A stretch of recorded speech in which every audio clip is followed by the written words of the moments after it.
அனைவருக்கும் வணக்கம். இன்று நாம் நம் வகுப்பில் பார்க்க இருக்கக்கூடிய பாடம் 9, இணையதளம் மற்றும் மின்னஞ்சல் ஓர் அறிமுகம். இன்டர்நெட் ரிலேட்டடானது, அதாவது வெப்சைட் சம்மந்தப்பட்டது, ஓகே, மற்றும் மின்னஞ்சல் இமெயில் சம்மந்தப்பட்ட ஒரு லெசன் நாம் பார்க்க போகிறோம். இதில் நிறைய விஷயங்களை நம்ம யதார்த்தமாக நடைமுறை வாழ்வில் பயன்படுத்தக்கூடிய சில டைம்ஸ், அதனுடைய மீனிங்ஸ், அதனுடைய யூஸ், இதெல்லாம் நம்ம ரியலாக தெரிஞ்சுக்க போகிறோம். ரொம்ப யூஸ்ஃபுல்லான ஒரு லெசனும் கூட. கற்றலின் நோக்கங்கள். ஃபஸ்ட்டு ஆஸ் யூஸ்வலாக நம்ம பார்க்கக்கூடியது கற்றலின் நோக்கங்கள். அந்த கியூஆர் கோடு இதெல்லாம் சொல்லியிருப்போம். இதில் கவனிங்க, ரொம்ப இம்பார்ட்டண்ட்டாக நம்ம சொல்கிறோம். வணிகத்தில் இணையத்தின் இன்றியமையாமை. பிஸ்னஸில் இன்டர்நெட்டினுடைய ரோல் என்ன, இணையத்தினுடைய முக்கிய பங்கு என்ன அப்படிங்கிறது அது உங்களுக்கு நாம் சொல்லி தெரிய வேண்டியதில்லை. அந்த அளவுக்கு அதனுடைய பயன்பாடுகள் உங்ககிட்ட ரீச் ஆயிருக்கு. வலையமைப்பின் வகைகள். இணையத்தில் வழங்கப்படும் சேவைகள், என்னென்னலாம் சர்வீசஸ் இன்டர்நெட்னால நம்மளுக்கு கிடைக்குது. இணையத்தினுடைய பயன்பாடுகள், அது வலையமைப்புனா அதுக்கு முன்னாடி நெட்வொர்க்கினுடைய வகைகள் சொல்லியிருக்கிறோம். இணையத்தின் பயன்பாடுகள், இணையத்தினுடைய நன்மைகள் எல்லாம் என்னென்ன. இணையம் இன்டர்நெட், அக இணையம் இன்ட்ராநெட் மற்றும் புற இணையம் எக்ஸ்ட்ராநெட், அதை பற்றிய வேறுபாடுகளை நாம் அறிந்து கொள்ளப் போகிறோம்.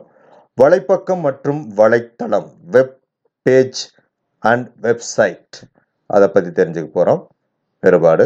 நிலையான மற்றும் இயங்கு நிலையான டைனமிக் அண்ட் ஸ்டாட்டிக் சொல்லுவாங்க பார்த்தீங்களா, அந்த மாதிரி வலைப்பக்கங்களுக்கு இடையேயான வேறுபாடு, ஸ்டாட்டிக் அண்ட் டைனமிக்.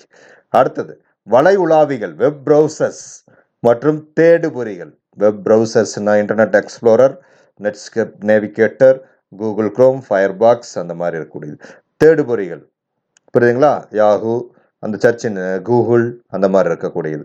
இணைய உலாவலின் போது செய்ய வேண்டியதும் செய்யக்கூடாததும். புரியுதுங்களா, எவ்வளோ இன்ட்ரெஸ்டிங்கான லெசன் அப்படிங்கிறத நீங்கள் இப்போ இதை படித்து பார்க்கும்போதே தெரிஞ்சிருப்பீங்க. அடுத்து இணையத்தின் தேவை, இணையத்தினுடைய அவசியம் என்ன, வலையமைப்பு என்றால் என்ன என்பது பற்றியும் அதன் முக்கியத்துவம் பற்றியும் அறிந்திருத்தல் அவசியமாகும். வலையமைப்பு என்பது ஒன்றோடொன்று இணைக்கப்பட்ட சாதனங்கள் தொகுப்பாகும். ஒன்றோடொன்று இணைக்கப்பட்ட சாதனங்களின் தொகுப்பாகும்.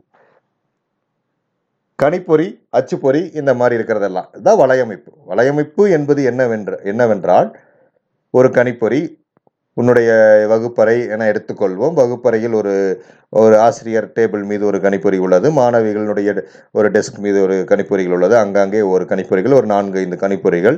இந்த 4-5 கம்ப்யூட்டரையும் நம்ம கேபிள் மூலிமா கனெக்ட் பண்ணிக்கிறோம். காமனாக ஒரு பிரிண்டர், ஒரு ஸ்கேனர், ஒரு ஸ்பீக்கர் வச்சுக்கிட்டு அதையும் ஷேர் பண்ணிக்கலாம். இப்போ ஒரு பயன்பாடுகள், இந்த பயன்பாடுலேருந்து அந்த பயன்பாடுகளை ஷேர் பண்ணிக்க முடியும். இங்கே இருக்கிற தகவலை அங்கே நம்ம எடுத்துக்க முடியும். இவை அனைத்தும் நம்ம அந்த கேபிள்னால, நம்ம வடம்னு சொல்லுவோம் கேபிள், அதால் நம்ம இணைச்சிருக்கிறோம். புரியுதுங்களா? இந்த மாதிரியான ஒரு அமைப்பைத்தான், கட்டமைப்பைத்தான் நம்ம வலையமைப்புன்னு சொல்கிறோம். இதே நம்ம ஹெச்எம் ரூமுக்கும் வகுப்பறைக்கும் ஆஃபீஸ் ரூமுக்கு, இப்படி 3 சின்ன சின்ன பில்டிங்கில் இருக்கக்கூடிய கணிப்பொறிகளையும் நம்ம ஒரு நெட்வொர்க் மூலிமா கனெக்ட் பண்ண முடியும். லோக்கல் ஏரியா நெட்வொர்க்னு சொல்லுவாங்க. இன்னும் பல வகைகள் இருக்குது. அதை அடுத்தடுத்ததில் நம்ம பார்க்க போகிறோம். இதான் வலையமைப்பு. ஓகே, வலையமைப்பு உருவாக்க முன்னாடி அப்படின்னு பார்த்தீங்கன்னா, நம்ம எப்படி சொல்லுவோம்னா, ஒரு கணிப்பொறியிலிருந்து இன்னொரு கணிப்பொறிக்கு தகவல் கொண்டு போகிறதுங்கிறது நம்ம அப்போல்லாம் ஃப்ளாப்பி டிரைவ், சிடி, இந்த மாதிரி ஏதாவது ஹார்ட் டிஸ்க்கு காப்பி பண்ணுறது, அதை இருந்து ரிமூவ் பண்ணி இன்னொன்றில் ஃபிட் பண்ணுறது, இந்த மாதிரி எல்லாம் வேலையை தான் செஞ்சுட்டு இருந்தோம். உங்களுக்கு அதை ஒரு எக்ஸாம்பிளாக வேறு மாதிரி சொல்கிறாங்க, கவனிங்க. உணவுப் பொருட்களை விற்பனை செய்யும் அந்நிறுவனத்தின் பெயர் ஸ்ரீமதர் இன்டர்நேஷனல் லிமிடெட் என கொள்வோம். ஒவ்வொரு நாளும் விற்பனை பற்றிய முடிவுகளை எடுப்பதற்கு அந்நிறுவனத்தின் பொருட்களின் அன்றைய விற்பனை, சரக்கு இருப்பு, ஸ்டாக் எவ்வளவு போன்ற தகவல் தேவை. இவ்விவரங்களை பெறுவதற்கு அவர்கள் அந்நிறுவனத்தின் உள்ளூர் அதிகாரிகளை தபால், அஞ்சல் அல்லது தொலைநகல் மூலம் அச்சிடப்பட்ட அறிக்கைகளை அனுப்புவார்கள், அல்லது நெகிழ்வெட்டில் சேர்த்து அஞ்சல் மூலம் அனுப்ப இயலும். அஞ்சல் அவர்களை சென்றடையும் போது அதில் உள்ள தரவுகள் முதல் நாள் தகவலாக இருக்கும். தரவுகள் தொலைநகல் மூலம் அனுப்பப்பட்டாலும் கூட அந்த அறிக்கைகளை தொகுப்பது மிக பெரும் வேலையாகும். அதிக எண்ணிக்கையிலான தரவுகளை, அறிக்கைகளை தொகுக்கும் போது மனித பிழைகள், ஹியூமன் எரர்ஸ் ஏற்படுவதற்கான வாய்ப்புகள் அதிகம். இது இச்செயல்முறைகளின் ஒரு பகுதியாகும். மேலும் உள்ளூர் அதிகாரிகள் தேவையான அறிக்கைகளை தர அவர்கள் தலைமை அலுவலகம் மற்றும் இதர பகுதியில் உள்ள உள்ளூர் அலுவலகங்களை தொடர்பு கொண்டு அதற்கான தரவுகளை திரட்ட வேண்டும் என்பதை கருத்தில் கொள்ள வேண்டும். அதே நிறுவனம் தற்போது அதன் அனைத்து கிளை அலுவலகங்களும் ஒன்றோடு ஒன்று இணைக்கப்பட்டிருப்பதாக எடுத்துக்கொள்வோம்.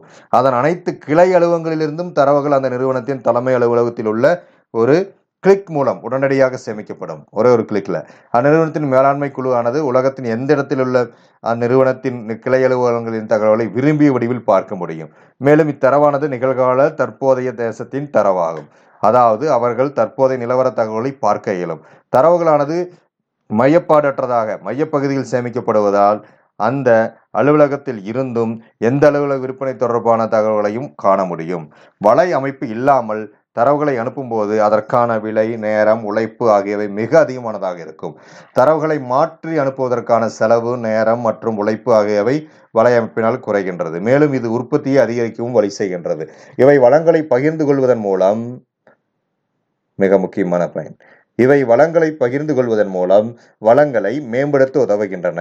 வளப்பகிர்வுக்கு எடுத்துக்காட்டாக ஒரு அலுவலகத்தில் உள்ள அச்சுப்பொறியை அனைத்து கணிப்பொறிகளும் பகிர்ந்து கொள்ளுதல். அதாவது என்ன சொல்ல வராங்க புரியுதுங்களா? பெரிய பேராவா நான் படிச்சுட்டு வந்துட்டேன், போர் அடிச்சிருக்குன்னு நினைக்கிறேன். கவனிங்க. உணவுப் பொருட்களை விற்பனை செய்யக்கூடிய ஒரு நிறுவனம், அது ஸ்ரீ மதர் இன்டர்நேஷனல்னு வச்சுக்கோங்க. இவங்க அதனுடைய விற்பனை முடிவுகள், அதனுடைய ப்ராசஸிங், இதை எல்லாமே நம்ம கம்யூனிகேட் பண்ணுறதா இருந்தால் எல்லா தபால் மூலிமா, மின்னஞ்சல் மூலிமா, அந்த மாதிரி ஒவ்வொரு ப்ராசஸாக செய்யும் பொழுது ரொம்ப கால விரயத்தை ஏற்படுத்தும், உழைப்பு அதிகமாக தேவைப்படுது. இந்த மாதிரி எத்தனையோ பிரச்சனை இருக்குது. இது எல்லாமே ஒரு வலையமைப்பு மூலம் நம்ம உடனுக்குடனே அங்கங்கே ஸ்டோர் பண்ணுற மாதிரி இருந்துச்சுன்னா, எத்தனை கிளை அலுவலகங்கள்லேருந்து டேட்டா கலெக்ட் பண்ணுறதுனாலும் எளிமையாக ஒரு கிளிக்லேயே, ஒரு ப்ரோக்ராமிங்லேயே, ஒரு கமாண்ட்லேயே நம்ம கொண்டு வந்துட முடியும். இதெல்லாம் வலையமைப்பு தான் சாத்தியம்னு சொல்ல வராங்க, வேற ஒன்றும் இல்லை. Okay, right. வலையமைப்புனாவே வளங்களை பகிர்ந்து கொள்ளுதல் அர்த்தம். வளங்கள் அப்படிங்கிறது என்னன்னா, ஒரு அச்சுப்பொறி, ஒரு கணிப்பொறி, புரியுதுங்களா, ஒரு ஸ்பீக்கரு, இந்த மாதிரி ஒரு ஸ்கேனர், இந்த மாதிரி இருக்கக்கூடிய ஒரு ரிசோர்ஸஸை தான் நம்ம கணிப்பொறிகளை ஷேர் பண்ணிக்கிறோம். ஒரு 4 கணிப்பொறினா 4 கணிப்பொறிக்கு 4 பிரிண்டர் வாங்கி வைக்கிறதுக்கு பதிலாக ஒரு பிரிண்டரை காமனாக நெட்வொர்க்கில் கனெக்ட் பண்ணிவிட்டு 4 கணிப்பொறியில் இருந்தும் நீங்கள் பிரிண்ட் அவுட் கொடுத்தா ஆட்டோமேட்டிக்காக யார் முதல்ல பிரிண்ட் அவுட் கொடுக்குறாங்களோ அதனுடைய பிரிண்ட் அவுட் முதல்ல வரும். அந்த மாதிரி எளிமையாக நம்ம வேலைகளை செஞ்சுக்கலாம். அடுத்தது இணையம் மற்றும் WWW, வேர்ல்டு வைடு வெப், உலகளாவிய வலை. உலகத்தில் உள்ள சிறிய மற்றும் பெரிய வலையமைப்புகள் ஒன்றோடு ஒன்று இணைந்து, புரிஞ்சுதுங்களா?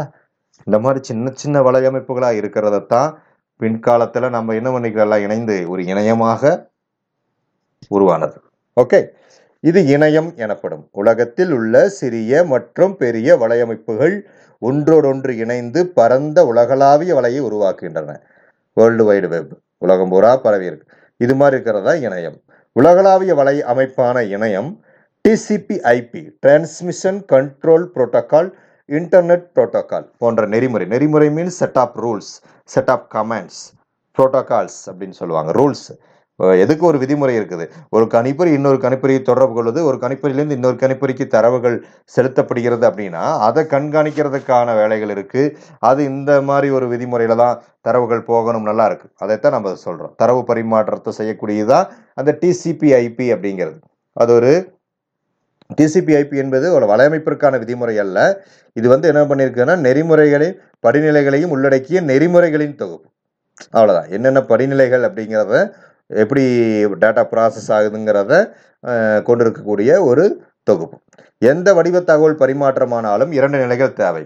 அவை செய்தியை பரிமாற்றம் செய்தல் வேண்டும், மேலும் நம்பத்தகுந்த முறையில் என்ன பண்ணணும், தகுந்த முறையில் பரிமாற்றம் செய்தல் வேண்டும். அதாவது செய்தி பரிமாற்றம் செய்யணும், அதே சமயத்தில் நம்பத்தகுந்த முறையில் இருக்கணும். இன்டர்நெட் புரோட்டோகால், IP அண்டர்லைன் என்பது ஒவ்வொரு கணிப்பொறிக்கும் ஒரு முகவரியை வழங்குகின்றது. கம்ப்யூட்டரினுடைய IP அட்ரஸ் என்ன அப்படின்லாம் கேட்பாங்க. ஒரு கணிப்பொறி அந்த கணிப்பொறியினுடைய தனித்துவத்தை அடையாளப்படுத்துவதற்காக அதற்கென ஒரு முகவரி உள்ளது. அந்த இணையம் சார்பான ஒரு முகவரி, அதுக்கு பேர் இன்டர்நெட் புரோட்டோகால். ஓகே, அதான் IP அட்ரஸ் அப்படின்னு சொல்லுவாங்க. இதன் மூலம் லட்சக்கணக்கான பயனர்கள் பயன்படுத்தும் கணிப்பொறிகளில் ஒன்றை அடையாளம் காண உதவுகின்றது. வலையமைப்பில் ஒவ்வொரு கணினியும் ஹோஸ்ட், புரவன் என அழைக்கப்படும். வலையமைப்பில் இருக்கக்கூடிய ஒவ்வொரு கணினியும் நம்ம என்னங்கிறோம், ஹோஸ்ட் அப்படின்னு சொல்றோம். இவ்வுலகில் மிகவும் விலை குறைவான வழிமுறையில் தகவலை பரிமாற்றம் செய்வதற்கு இணையம் ஒரு வழிமுறையாகும். பாருங்க, internet, intranet, marketing, extranet, marketing, purchasing, internet, extranet, intranet. இது கவனிங்க, கம்பெனி ஒன்லி, இது internet, suppliers, customers, okay, collaborators, இதெல்லாம் சேர்ந்தது என்னன்னு சொல்ல நம்ம. அடுத்தது எக்ஸ்ட்ராநெட், இன்டர்நெட், எல்லாமே இந்த வேர்ல்டு ஃபுல்லாக. ஓகேங்களா, அந்த மாதிரி சொல்கிறாங்க. இணையமானது TCP/IP எனப்படும் நெறிமுறைகளை பயன்படுத்தி இயங்குகின்றது. TCP/IP ஆனது ஒரு கணிப்பொறியிலிருந்து மற்றொரு கணிப்பொறிக்கு இணையத்தின் வழியாக தரவுகளை பொட்டலங்களாக பிரித்து சரியான இடத்திற்கு அனுப்ப அனுமதிக்கிறது. பாக்கெட்டாக டேட்டாவை அனுப்புது. இது நம்மளுக்கு வெளியில் தெரியாது, உள்ள டேட்டா டிரான்ஸ்ஃபர் ஆகிறத சொல்கிறாங்க. இணையம்ங்கிறது இது நல்லா புரிஞ்சுக்குங்க. புற இணையம், எக்ஸ்ட்ராநெட், என்பது இணைய தொழில்நுட்பத்தையும் பொது தொலைத்தொடர்பு வசதிகளையும் பயன்படுத்துகின்ற ஒரு தனியார் வலையமைப்பு. இது வியாபாரம் தொடர்பான தகவல்கள், செயல்பாடுகள் ஆகியவற்றை வழங்குவோர்கள், விற்பனையாளர்கள், பங்குதாரர்கள், வாடிக்கையாளர்கள் அல்லது பிற வணிகர்களுடன் பகிர்ந்து கொள்ள உதவுகிறது. எக்ஸ்ட்ராநெட்டுங்கிறது பார்த்தீங்கன்னா, அந்த தனி நிறுவனத்துக்கு மட்டும் இல்லாமல் அந்த நிறுவனத்துடன் தொடர்புடையக்கூடிய வியாபாரம் செய்யக்கூடியவர்கள், அந்த கன்சியூமர்ஸ் அல்லது விற்பனையாளர்கள், மார்க்கெட்டிங் ஏஜென்சி ஷேர் ஹோல்டர்ஸ் எல்லாத்துக்கும் ஓட பகிர்ந்து கொள்கிறது. ஆனால் புரியுதுங்களா, இந்த இடத்துல இன்டர்நெட் என்பது நிறுவனத்தால் பயன்படுத்தப்படும் வலைத்தளமாகும். பணியாளர்கள் நிறுவனத்தை பற்றிய தகவல்களை அறிந்து கொள்ளலாம். எடுத்துக்காட்டு கொள்கைகள், விதிமுறைகள், பணியாளர் விவரங்கள், விவர கையேடுகள், துறைகள் பற்றிய தகவல்கள், கருவிகள், பொதுவான பயன்பாடுகள், விரைவு இணைப்புகள், படிவங்கள் மற்றும் சமூக தகவலை பகிர்ந்து கொள்ள உதவும். முகநூல் போன்றவற்றையும் அணுக உதவுகின்றது. ஃபேஸ்புக் அந்த மாதிரி இருக்கக்கூடிய இதையும் செய்யலாம் அப்படின்னு சொல்றாங்க. புரியுதுங்களா? இதை பார்த்துக்குங்க. அடுத்தது இதுல நீங்க தெரிஞ்சுக்க வேண்டியது என்னன்னு பார்த்தீங்கன்னா, இணையத்தில் வழங்கப்படும் சில சேவைகள். இணையத்தில் வழங்கப்படும் சில சேவைகள் என்னென்னலாம் இருக்கு இதை பார்த்துட்டீங்க அப்படின்னா, இங்க மின்னஞ்சல். ஓகே, கவனிங்க. மின்னஞ்சல், இமெயில், எலக்ட்ரானிக் மெயில், அது உங்களுக்கு நல்லா தெரியும்னு நினைக்கிறேன். இமெயில் அனுப்புறது, நமக்குன்னு ஒரு ஐடி கிரியேட் பண்ணிக்கிறோம் இன்டர்நெட்டில். ஆப்போசிட்லேயும் அவங்களுக்குன்னு ஒரு ஐடி இருக்கணும். நம்ம ஐடியிலிருந்து நம்ம ஆடியோ, சின்ன சின்ன ஃபைல்ஸ் அனுப்பலாம், இமேஜ் அனுப்பலாம், பிக்சர்ஸ் அனுப்பலாம், ஸ்கேன் பண்ண காப்பி அனுப்பலாம், டெக்ஸ்ட் மெசேஜ் அனுப்பலாம். அட்டாச் பண்ணி அனுப்பிச்சுட்டோம்னா அவங்க மெயில் ஐடிக்கு நொடி பொழுதில் போயிடும். அவங்க எந்த மூலையில், உலகத்தில் எந்த மூலையில் இருந்தாலும் அவங்களுடைய மெயில் ஐடி ஓப்பன் பண்ணி நம்ம அனுப்பிச்சுட்ட மெயிலை அவங்க பார்த்துக்க முடியும். இதுங்களா, சாதாரணமாக ஒரு இங்கிலாந்து கவர், ஒரு சாதாரண ஒரு 50 பைசா போஸ்ட் கார்ட்லாம் நம்ம தபால் போட்ட காலமெல்லாம் மாறி இப்போ எல்லாமே வாட்ஸ்அப்பில், இமெயிலில், புரியுதுங்களா, எல்லாமே ஒரு எலக்ட்ரானிக் வேர்ல்டில் நாம் இருந்துட்டு இருக்கிறோம். அந்த மாதிரி தகவல்களை நம்ம எளிமையாக கொண்டு போய் சேர்க்குற அளவுக்கு இப்போ தொழில்நுட்பம் வளர்ந்துருக்கு. ஒளி வசதியுடன் கூடிய இணையம் வழி கருத்தரங்கம், ஆடியோ வீடியோவோட நம்ம என்ன பண்ணலாம், இன்டர்நெட் வழியாக ஒரு கான்ஃபரன்ஸை நடத்தலாம். கருத்தரங்கம் இப்போ நடத்துகிறவங்கள எல்லாரும் Google meet, zoom meet, Jio meet மாதிரி நிறைய நடத்துகிறாங்க, பார்த்துருப்பீங்க. எல்லாம் இந்த மாதிரி ஒரு இணையத்தினால தான் அது நடக்குது. இணையத்தில் உள்ள திரைப்படங்கள் மற்றும் விளையாட்டுகள், இது உனக்கு நல்லாவே தெரியும். இணையத்தில் இது எல்லாமே இலவசமாக கிடைக்குது. கோப்பு பரிமாற்ற நெறிமுறை, ஃபைல் டிரான்ஸ்ஃபர் புரோட்டோகால் மூலம் தகவல் கோப்புகளை பரிமாறிக்கொள்ள முடியும் கணிப்பொறி மூலியமா. உடனடி செய்தி பரிமாற்றம், இன்ஸ்டண்ட்டாக மெசேஜை நம்ம டிரான்ஸ்ஃபர் பண்ண முடியும். இணைய குழுக்கள், இன்டர்நெட் குரூப்ஸ் நிறைய இருக்குது, நிறைய குரூப்புகள். அடுத்து சமூக வலையமைப்புகள், சோசியல் நெட்ஒர்க்ஸ் நிறைய இருக்குது இணையத்தின் மூலியமா. இணையம் மூலம் பொருட்களை வாங்குதல், ஆன்லைன் பர்ச்சேசிங், பொருளாதார சேவைகள், எக்கனாமிக்ஸ் ரிலேட்டடாக இருக்கக்கூடிய சர்வீசஸ், இதெல்லாமே நம்மளால் இதில் செய்ய முடியுது. ஓகேங்களா? ரைட், அடுத்த வகுப்பில் நாம் அடுத்த டாப்பிக்கை பார்ப்போம். Thank you very much.